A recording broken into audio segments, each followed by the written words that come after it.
Africa 50 is an infrastructure investment platform that was founded by African development banks and African states. And today, it held its third general annual meeting at the Villa Rosa Kempinski. Listen in. As a testimony to Kenya's commitment to accelerating infrastructure development on the continent, we are humbled to be the country of choice to host this important meeting.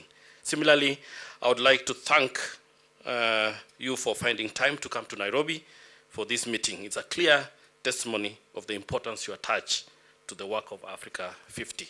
First, that this annual general shareholder meetings presents a platform of discussing and sharing valuable ideas that will be applied to transform our continent to next level of economic transformation. I wish to express my gratitude to all delegates and observers for accepting Africa 50 and the government of Kenya invitation to participate in this high-level event. I wish all participants a very fruitful and productive meetings. Ladies and gentlemen, earlier this year I had the privilege to meet with Africa 50's CEO, Alain Ebobisse, a meeting which focused on Africa 50's interest in investing here in Kenya, in sectors such as transport and energy, that are central to the realization of my administration's Big Four agenda. Indeed, it was a pleasure to consult on these matters and to find partners devoted to the development of African infrastructure. But perhaps I should start by saying a little more about our own Big Four agenda. This is an agenda that has a single aim: to improve the lives of Kenyans by ensuring that all of us are food secure, that we have a decent roof over our heads, and that everyone has access to affordable health care, and that more jobs are created in the manufacturing sector. Therefore, ladies and gentlemen, you will agree with me that infrastructure development is crucial, because none of these goals will be met without a functioning, effective infrastructure base. It is indeed a key enabler for other aspects of development to be sustained. Manufacturing, for example, will grow and create jobs which we need across the African continent to provide jobs for our youth. And this can only again happen if we are supplied with adequate and reliable energy. The need for sustained investment in energy generation and transmission is therefore a priority for us and has been so for the last 5 years. Let me at this point highlight some notable milestones that we have made in revitalizing our physical infrastructure. Over the last 5 years, we have widened access to power across the country. Once, 5 years ago, only 20% of our households had access to power. Today, I'm proud to say that 60% have access to power. In other words, in 5 short years, we have more than tripled access to electric power. Indeed,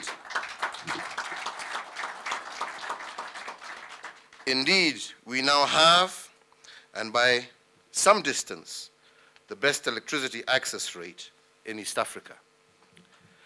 That is proof, if I may say so, of my administration's commitment to aggressively fast-tracking economic development through infrastructure investment. My administration's focus is on developing world-class infrastructure for all.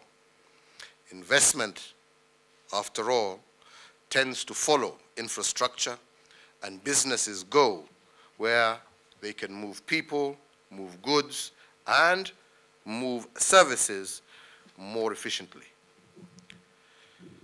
I want to take this opportunity to thank the African Development Bank for recognizing our infrastructure development milestones and thank them for the honor that they awarded me with the Africa Development Bank award in May of this year for infrastructure development. Asante sana, Bwana Chairman. Thank you. To receive it was to recognize the work that dedicated Kenyans have done in the last 5 years, in the hope it would spur us to reach to even higher levels of socio-economic development. All of us, I included, and all the teams that I lead, look forward to redeeming in full our promises to the people of this republic. Ladies and gentlemen,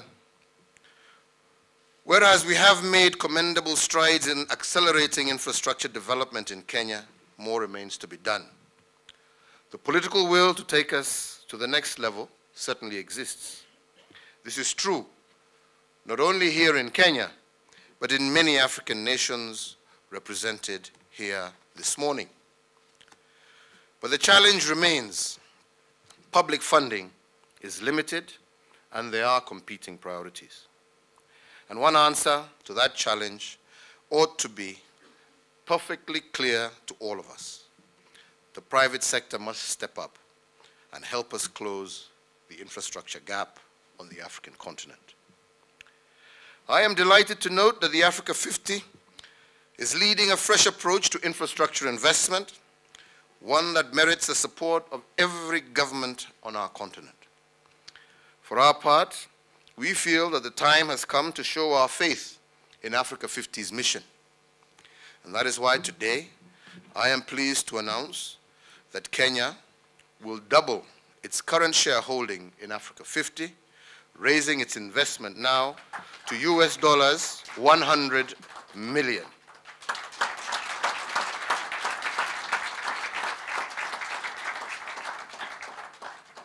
Our view is that the investment is amply justified. Africa 50 has pledged its support to Kenya's Big Four agenda and also to other major investments across the African continent. In Kenya, Africa at 50 has joined us in major public-private partnership projects in the energy sector. One project that we hope to conclude soon will extend close to 300 kilometers of high-voltage transmission lines to Western Kenya, bringing electricity to households and business and supporting the region's economic growth as well as social development. Additionally, Africa at 50 has demonstrated a very strong interest in developing and financing projects in transport, midstream gas sectors. Specific projects have been identified and discussions to define the next steps have begun. My fellow Africans, I believe that African leaders have shown overwhelming support for transformative initiatives such as the Continental Free Trade Agreement. And I can only hope that our courage does not fail us now that Africa 50 has come calling. The fund, ladies and gentlemen, presents a unique approach to bridging the continent's infrastructure gap. With Africa 50, it is possible to operate commercially in Africa's infrastructure space and make a reasonable return on investment, while at the same time transforming the lives of our continent's 1.2 billion people. That proposition ought to be especially attractive to long-term institutional investors on the continent who will rightly see Africa 50 as a dependable partner. Let me conclude my remarks by reassuring you, as a pioneer shareholding country, as one of the pioneer shareholder countries in Africa 50, Kenya firmly believes in the fund's bold vision for our continent. We will remain a strong and committed partner, ready to cooperate on projects that transform the lives of our people here in Kenya, as well as on the continent at large. When we were having our remarks before we came into this room, I indeed stated that if African private capital is not willing to invest on the African continent, how can we expect anybody else to? We must have the confidence, the trust, to invest in our own continent. And that is why I am appealing to all shareholders today. Let us make our contribution. Let us grow this fund. Let us make this Africa 50 a success. Let me conclude also by taking this opportunity to urge all of you who have visited us and are present here today to take time to visit and explore Kenya, which is your second home. Kenya is a land of breathtaking beauty, rich cultural diversity, and warm hospitality, and I am sure our chairman, Bwana Adesina, can vouch for that. So, it is with great pleasure that I now take this opportunity to officially open this shareholders meeting, to wish you every success, and I look forward to seeing in the future many, many more bankable projects coming out of our continent, funded with the support of Africa at 50 and other private sector investors, and to say that our role, again, as governments, for those who represent governments here, must also be to ensure that we become facilitators and not obstacles to private sector investment. We need to act with speed, and we need to act with urgency. Our people expect nothing less. May God bless you, and I wish you every success. Thank you very much. We are very pleased as a country to host the third Africa 50 annual general meeting. Africa 50 is very dear to us. As a country, we know that the work they are doing in other parts of the continent, we can also benefit, and we have, as a country, become a significant shareholder of this institution. And we look forward to work very closely to do more infrastructure projects here in Kenya. As you know, the focus of the country has been to do more infrastructure, and we are trying to get as much as possible the private sector to come in to fill the gap that we have in our infrastructure deficit, both in Kenya and also in Africa at large. We've been told this morning we are talking of about over $100 billion annually deficit in infrastructure. In Kenya alone, we're talking about $2 billion. We can't meet that through our budgetary resources. We have to draw in the private sector, and this is why we are working with African 50 as a catalyst to bring private sector into many of these investments. We are delighted to be in Kenya to have the third General Shareholder Meeting of Africa 50 here. We are particularly delighted because of the leadership that Kenya is providing already on the issue of infrastructure in Africa. As I mentioned in my remarks earlier, President Uhuru Kenyatta was given the 2018 Road Builders Award by the African Development Bank because of our own recognition of the personal leadership that he's playing on the issue of infrastructure. Infrastructure is critical for Africa, but the needs are quite massive. And so we've got to actually invest smartly in infrastructure. And in terms of investing smartly, it means we have to also have institutions that have the capacity, that have the instruments, and that have the backing of governments to be able to help Africa to invest in infrastructure in a very smart way. And that is why the African Development Bank, helped to create Africa 50. And we are very thrilled about the potential for Africa 50 in Africa. If you take a look at the needs, are quite massive, whether you're talking of needs for roads, for rail, for port, for aviation, for ICT infrastructure, or for infrastructure for water and sanitation. It's going to only increase with urbanization in Africa. And therefore, the role of Africa 50 is to actually help to develop instruments that can make this happen.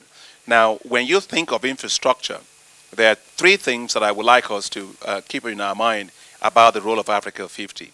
It's that most of the time you don't have the development of bankable projects that monies can go into. And Africa 50 is unique in the sense that it has an Africa 50 project development arm, which actually helps to develop bankable projects. So bankability is very, very important. That's one of the value added that Africa 50 brings. The second one, of course, is project finance. And I was delighted today when His Excellency President Uhuru Kenyatta mentioned that Kenya is going to be doubling its shareholding within Africa 50 to $100 million. And that is a mark of leadership. That's the kind of thing we want to see other African countries doing, because Africa 50's project finance, that company, that's what we want to do, is to use smart money to be able to leverage more money to infrastructure. And finally, what I want to also say is the power of partnerships. Everything that Africa 50 does is going to be to help to build public-private partnerships. As chairman of the Africa 50 board, I am very proud of the work that Africa 50 is doing. And right here in Kenya, there are going to be a series of projects that Africa 50 will be doing. So we're delighted to be here, and we're looking forward to seeing how much we can involve Africa 50 right here in Kenya. And of course, Africa 50 and the Africa Development Bank work very, very closely together in making things happen. So it's a delight to be here, and I look forward to some of your questions.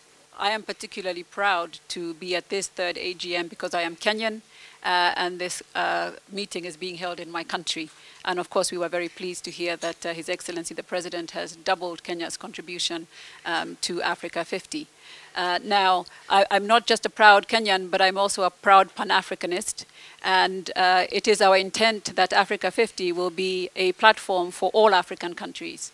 So it is very important that we continue to have this engagement in different countries every year. We have a chance to introduce ourselves to stakeholders who are potential partners, both investors, developers, as well as our government colleagues, because we can only impact infrastructure in Africa if we hold hands and do this together. So it is all about partnerships, and the reason we call ourselves a platform is because we provide the right environment for the various stakeholders to come together and contribute complementary skills, resources, and capabilities to be able to impact this space. And there's a question on how the Kenya will fund the increase in share capital. Let me say that we are going to fund this gradually over time. And of course, this is still subject to the stakeholder meeting today approval. And Kenya will progressively fund this over a period of time. So it's not going to be paid immediately, but progressively. Obviously, the Africa 50 has its own article of association on how the shareholding is done. There's still discussions about how the representation in the board is, but of course there is already article of association on how the directors of the board are appointed. But obviously, the role of shareholders will gradually be reviewed to see how they play more role. So for now, we will stand by the current shareholding arrangement, and Kenya will continue to play its role as a shareholder in terms of how the decisions of the Africa 50 are made. We have had discussions on project portfolio as a region for Kenya. We have already indicated to them 2 areas in transport and in the energy sector. We are looking at funding for transmission line under a PPP arrangement, where we will be discussing with the Electricity Regulation Commission, where they will provide a wheeling tariff so that it will provide for investments in transmission lines. So that has already been identified. We are going to have further discussion with the Africa 50 to see how they can participate in that project. We're also looking at energy generation through gas, and that is also under discussions, and very soon we will be indicating to them the possibility of how they can fund that. And lastly, we are looking at the possibility of funding airports as soon as we have had detailed discussions on some of the policy things that we are working on with the Ministry of Transport on the airport. So those are the 3 areas that we are looking at. Of course, they are aligned with the Big Four. The Big Four focus is really to grow manufacturing, and to do that, you need an enabling environment, and infrastructure is key. So transport and energy are the enablers for manufacturing sector to deliver on the Big Four agenda. So we are very glad that we will be having further detailed discussions on some of these project proposals that we are working on.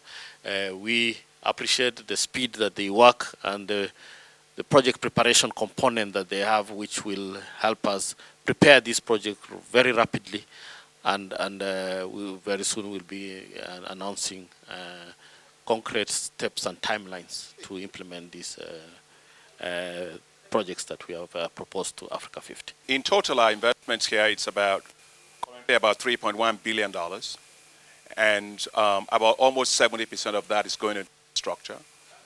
If you look at some of the things that the Nairobi Outer Ring, one of those supporting. We are also supporting quite a lot of work regarding to the airport, the extension of the second runway at the airport, the big one that we're going to be doing. Energy continues to be a big area for us in 2 ways. We have 3 major projects here. One is the Thika energy project. We have the Manangai geothermal project. We also have the Lake Turkana project, which are a lot of them is renewable energy. And we are delighted about that because just this morning I was talking to President Kenyatta, and he was talking about the last mile project that we have, which is helping to connect millions of people to electricity. And that last mile project is so innovative. And I look forward to visiting it later during the week, because it has helped to connect about 6.3 million Kenyans to electricity. So that is very important for us. But when you also look at some of the other areas that we are investing in infrastructure, it's water and sanitation infrastructure. To your point on the issue of economies of scale and regional cooperation, one of the things that I'm most excited about Kenya is that Kenya is a hub for regional integration in the East African community. And obviously, with the signing of the Continental Free Trade Area, it means that you have to have a lot more connectivity between countries to be able to trade. And that is why at the African Development Bank and also with Africa, we are going to be investing quite a lot on roads to be able to connect. For example, take the case of African Development Bank. We've invested in roads, over 1,000-kilometer road that has connected Addis Ababa to Nairobi and to Mombasa. And that has opened up hugely for Ethiopia going to the Mombasa airport. The other one is also investing in a major highway that is connecting Kenya to Tanzania. And I was just in Tanzania recently with President Magufuli, where what's the area we were in? It was the Dodoma area. And that project is part of the missing link in the Trans-Sahara Highway that we are doing. So we are delighted with that. But also there's another highway which is connecting Kenya all the way to Rwanda, to DRC, also to South Sudan. And so you can see that investment in transnational highways is going to be very, very important to have the economies of scale for trade and also to improve competitiveness of trade. So these are going to be very, very important areas for us. So I just want to be able to say that we're going to pull all our resources together. The amount of money is needed to do infrastructure is quite huge. And so we need public investment, we need private investment, and we need to be able to leverage sovereign wealth funds, pension funds, and other institutional investors to invest more in these areas. Well, yeah, there are two things on the software side, and you're right. For example, you cannot expect anybody to invest in any country, in any place that they can't get to. And so one of the things is, it's not just infrastructure. People must be able to have visas to be able to move and go and invest in other places. The African Development Bank, we do an Africa Open Visa Index, where we measure the extent of openness of countries to visas. So visa, I think, is very important to have that. And secondly also is border posts. We invest quite a lot in making it easier for people to reduce transit time at border posts and so on. These are very, very important to facilitate a lot of trade. In 2 days' time, the president of China is coming to Africa. And he will be visiting Senegal, Rwanda, South Africa through the BRICS, and Mauritius.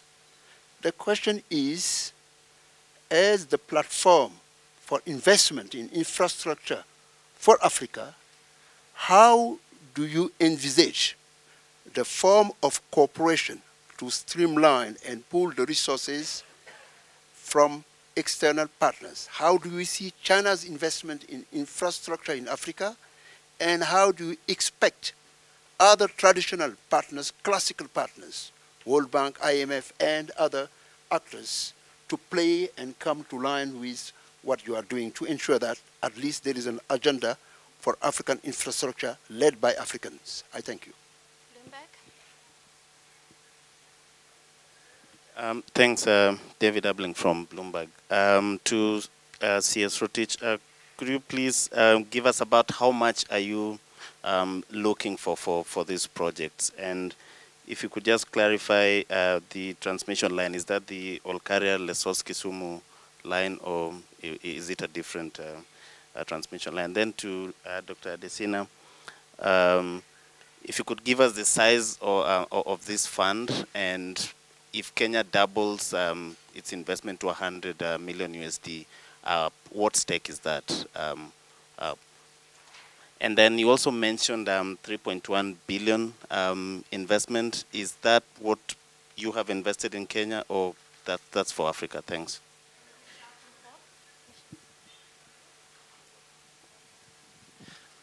Michel Lobewane from Forbes Afrique. You have insisted of bankability, and I want to know, does that mean that some project in infrastructure will be excluded? What do you mean exactly? Because in the matter of fact, bankability is obvious, but in the reality, sometimes it's not obvious.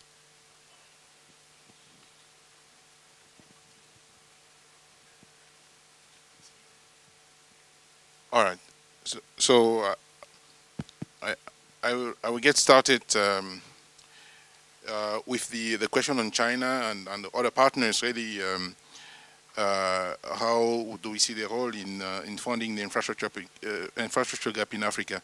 As our chairman said, the investment requirements in the infrastructure space in Africa are huge. So the latest figures from the African Development Bank, we all know them, $130 billion a year to $170 billion a year, which is required.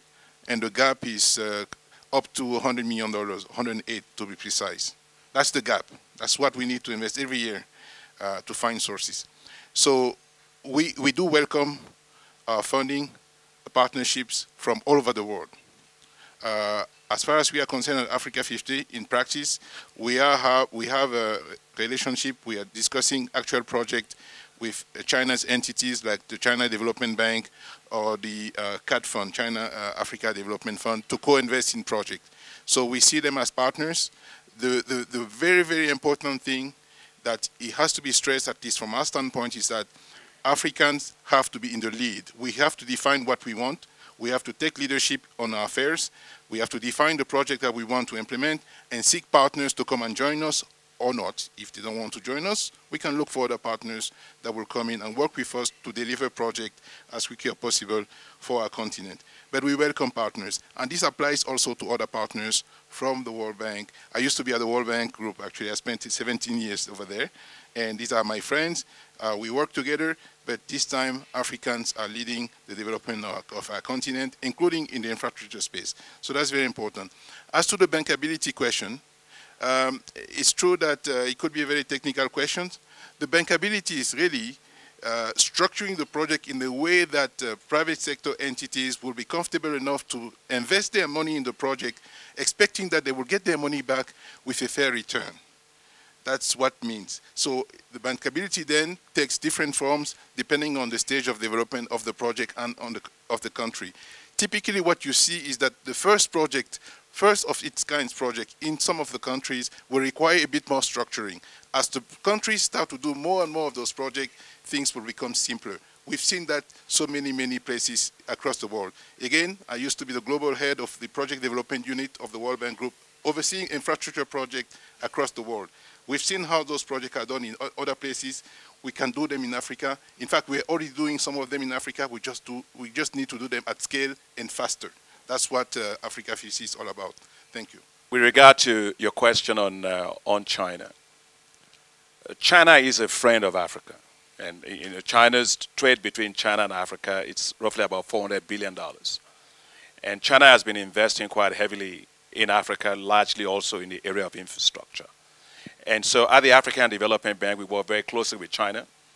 We have a $2 billion facility, US dollar facility from China that is called the Africa Growing Together Fund, which we use to co-finance infrastructure projects in Africa, and it's working extremely well. When it comes to the issue of infrastructure, though, I think the key to really look at is we have to have the capacity in Africa, as the CEO just mentioned, to develop the projects, to prepare the projects. And that's what we are doing right here in Kenya. You have from the president, from the cabinet secretary. It's actually Africans leading the way in terms of what types of infrastructure that they need. But the capacity to develop those projects, it's very important to make them bankable. Secondly is that quality matters. It's not every infrastructure that's infrastructure. You've got to have quality infrastructure because you have to figure out the amount of resources you need to maintain infrastructure at the end of the day. So the quality infrastructure, it's really very important. As we do infrastructure, we must also be mindful that environmental and social issues are very important. Infrastructure, sometimes road goes right through a place in which communities are, where you have a lot of people displaced, and we want to make sure that for any type of infrastructure investments, we maintain very strict environmental and social safeguards and make sure that people that are moved are compensated, when they are displaced, that issues of environment and so on are taken very seriously. And that when it comes to infrastructure, it's not just government. We must look at public-private partnerships as critical for actually accelerating infrastructure in Africa. So building that capacity is one of the things that Africa 50 is actually going to be doing, because without PPPs, we will not be able to succeed in many of the infrastructure areas. And finally is that when we say infrastructure, we often forget rural areas. Africa's rural areas badly need infrastructure. Roads for farmers to be able to take their products to markets. They need water, they need sanitation, they need energy. As I keep saying, when it comes to infrastructure, I can't think of any infrastructure more important than electricity. Electricity is like blood in your body. If you have blood, you have life. If you don't have blood, you don't have life. And economies cannot function in darkness. And so we must make sure that we accelerate investment in infrastructure for energy, in particular in the rural areas. And on your question with regard to the issue of the stake, I think of $100 million, I'm going to let the CEO handle that question. But I will take the part on the issue of the $3.1 billion that you mentioned. $3.1 billion is our current portfolio of investment in Kenya. And that covers different areas. It covers energy, it covers transport, it covers water and sanitation, and also investment in digital infrastructure as well as human capital development. And so that's just the whole range of the things that's under that. Alan, on the subscription and what that means. Yes, Mr. Chairman, Kenya is proposing, and hopefully it will be approved this afternoon, to increase its contribution to $100 million of commitment, which we welcome. This will bring the total commitment, capital commitment of all the African states and the African Development Bank and 2 African central banks that are current shareholders to Africa 50, plus the new shareholders that are coming, to close to $880 million. So Kenya will be an important shareholder, $100 million out of $880 million or so. So this is the ownership. But I have to say that our target is to get more African countries to join us. So Kenya's ownership percentage will go down proportionately as we get more commitment coming from other countries. But as of now, $100 million out of 880 will be the ownership percentage of Kenya. That's about that, Carol. Carol Wainana oversees the fundraising and investors relations, so she probably has the figures better than me, but since the chairman asked me to address the question, I'm doing so. Every great thing starts small. I think you see that in the future, in the near future, Africa 50 is going to be a very huge and strategic institution. I'm confident about that, because that was exactly how the African Development Bank helped to set up Afri-Exim Bank. And I'm just coming from the annual shareholder meetings of the Afri-Exim Bank. Today, Afri-Exim Bank has become Africa's leader when it comes to investment in trade, right, all across Africa. And so we believe that Africa 50, as we evolve, as we show projects, as we deliver value, that this Africa 50 will grow. In fact, one of the things that we've been talking about is a new way in which Africa 50 will mobilize private investments. Not just public money, but also private investment. And the goal is to make that about almost $3 billion of capital that we are trying to mobilize through the private sector.